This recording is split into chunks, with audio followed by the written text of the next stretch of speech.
What's up, everybody? It's the Mass Lanch, and we are still here at Cinema Wasteland. Here we have Hendrik. How are you, sir? I'm very well. How's it going, folks? So, what exactly do you do? That's a very good question. My mother asks me at just about every family function. Now, I'm an independent filmmaker based out of Dayton, Ohio, and I have produced and directed 14 feature films at this exact juncture. By the end of today, it'll probably be 16, but right now it's 14 feature films. My latest release on home video was a movie called Alone in the Ghost House, which you can find right now at any of your better DVD retailers or on Amazon. You can rent it. And I've made tons of movies in tons of different genres.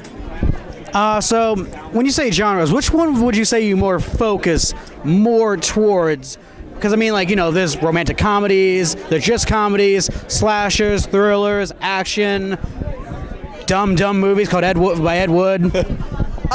You know, I probably overall skew toward horror because about 50% of my output has been horror, and then the other 50% has been split between I've done a Western, I've done a family movie, I've done a romantic comedy, I've done, an indie kind of drama comedy, I've done a lot of different stuff, but I would definitely say horror has been pretty consistent.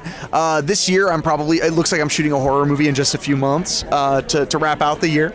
And I just wrapped and premiered a horror movie called Amityville No Escape, which will be coming to home video next year. So horror has definitely been very consistent in my career, but I'm always interested in branching out because I'm so fascinated by other genres. And, you know, much like audiences, I don't want to get bored, so I want to try lots and lots of different things. All right. And I was have to lean back. I'm sorry to hurt. I'm sorry. So, out of all the things you've got to do, like making these movies and everything, what would you say was the coolest thing you've ever got to do? Like, you just looked at this, like, as filming and went, wow. Can't believe I just did this. That's tough because one of the greatest moments was when I did a Western called Calamity Jane's Revenge, which will be available everywhere October 25th. Check it out, Calamity Jane's Revenge. I got to work with Al Snow, former WWE superstar Al Snow, and we dressed Al up like a cowboy, and Al and I just worked together for 10 hours and shot a bunch of really cool scenes. And I remember the entire time I was doing it, I was just like, how am I doing this right now? How did this happen? So that was pretty cool, but I think the moment that was just the most like, wow, was when I did a movie called Awkward Thanksgiving, which you can rent online anywhere they rent movies. Awkward Thanksgiving, I just couldn't believe I was actually making it. Because it's a movie about family. It's like John Hughes meets John Waters. It's about family and tradition and caring for each other, but it's also got a lot of fart jokes and offensive language. It's a very bizarre movie. And the entire time I was making it, all I could think was, I can't believe that I'm actually getting to make this movie. Like, I wrote it and then I looked at the script and went, no one's ever going to touch this. They're gonna, if somebody read this who was financing movies, they'd like stab it with a pitchfork. They'd be afraid of it. But I got to make it thanks to a lot of lovely people backing it on Kickstarter. We got to go out and make it, and it's actually been a pretty successful film for me. But the entire time I was editing it, the entire time I was sitting at the premiere, all I was thinking was, I cannot believe I got to make this movie. So would it be like that one, those like fake movie trailers like you saw on Tropic Thunder where like, this is a family and we're all sitting around and making dumb fart jokes? And it wasn't quite that much. It was more, honestly, the fact that Awkward Thanksgiving is weird and quirky and then also extremely sad.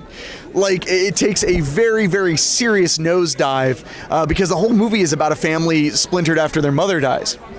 So the movie is funny and it's silly. It was just the fact that I could pack in, a bunch of kids talking about how they miss their mother, and then the next scene is like, a bunch of people trying to sneak around their dad to smoke pot, and then their dad is having sex with his younger girlfriend, and everybody hears it, and it becomes extremely unpleasant for everyone. Like, it's just a very bizarre movie. I don't know if anyone else could have written it just because of my personal insanity.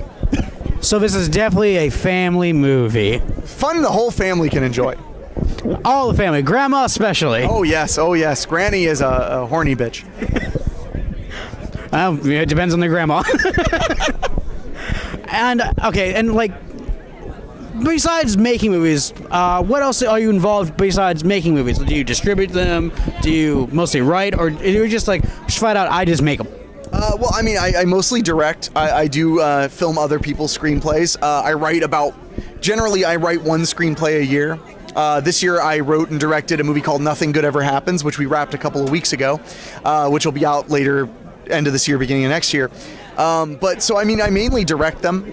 And I love watching movies, obviously, but that kind of goes with the territory. But so yeah, I mean, overall, I'm a director and a producer. I produce all of my content along with other people. And as far as distribution, I distribute a few of my movies myself, but for the most part, we get national distribution partners so we can really get the films out there where you can enjoy them. And final question, what is it like being at Cinema Wasteland to you? Like the atmosphere, just being at this place. What is it like for you? Well, I have been going to Cinema Wasteland since I was a teenager. The first time I worked at a booth here, I was 14 years old. And Cinema Wasteland is like a family reunion for me every year. In fact, you know, as I've slowly but surely grown as a filmmaker and I've released more movies, I've went out of my way to premiere all of my newest DVD releases at Cinema Wasteland because it's twice a year. Like in April, we had Alone in the Ghost House, even though it wasn't coming out until August, because I wanted the Wastelanders, the people who financed my first movies by buying my first movies, I wanted those people to have the shot first to see what I have in store. And the people of Wasteland have always been so kind and so warm and so welcoming. So Wasteland is just one big warm hug to me. And I love being here. I love being here twice a year. And I mean, I'm almost heartbroken that Saturday is like halfway over right now. So, I mean, I can't recommend enough. If you live anywhere near Cleveland, you should come to Cinema Wasteland. If you love movies, you will find people who are very agreeable to your interests. It is one big family. And well, not just Cleveland, like anywhere in the United States or in the world, if you can make it here when the Cinema Wasteland, just come. Yeah, just do it. I mean, I drive 3.5 hours to be here. I drive an hour. Well, I mean, you know, nobody's perfect. All right, thank you so much, man. Thank you. All right, this is the Masked Lantern at Cinema Wasteland. Have a good one, guys. See you next time.